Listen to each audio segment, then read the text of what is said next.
না তস্য প্রতিমা অস্তি, অর্থাৎ ঈশ্বরের কোনো মূর্তি হয় না। এবং ঈশ্বরের জায়গায় যদি অপর কোনো বস্তুকে ঈশ্বর বলে পূজা করা হয় তো সেটা অপরাধ বলে গণ্য হবে এবং সেটা পাপ কার্য। এ কথা বলা হয়েছে আমাদের সনাতন ধর্মের মূল ধর্মগ্রন্থ, তা হচ্ছে বেদ।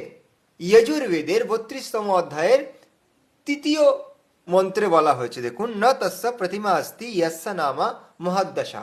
মানে ঈশ্বরের তো কখনো মূর্তি হয় না এবং ঈশ্বরের জায়গায় অপর কোনো বস্তুকে ঈশ্বর বলে পূজা করলে সেটা অপরাধ এবং পাপ কার্য।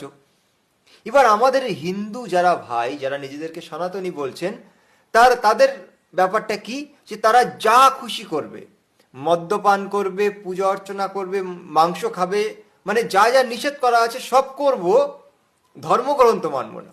মানে ধর্মগ্রন্থে কি বলা আছে তার বিধিনিষেধ আমাদের মানার দরকার নেই, আমরা যা খুশি করব এবং নিজেদেরকে সনাতন কিংবা সনাতন ধর্মের মানুষ বলে প্রচার করব। তো এমনভাবে চলতে থাকলে আমাদের ধর্মের বিনাশ হবে না তো কাদের বিনাশ হবে? এখন বেদ যে কথা বলছে সেই কথাকে যারা অবমাননা করছে, বেদ তাদেরকে বলছে তারা নাস্তিক। এখন আমরা বেদের বাণীকে অবহেলা করে যদি আমরা মূর্তি পূজা করি তো বাস্তবে আমরা তো নাস্তিক প্রমাণ হয়ে যাব। তো এই জন্যে প্রত্যেক হিন্দু বন্ধুদেরকে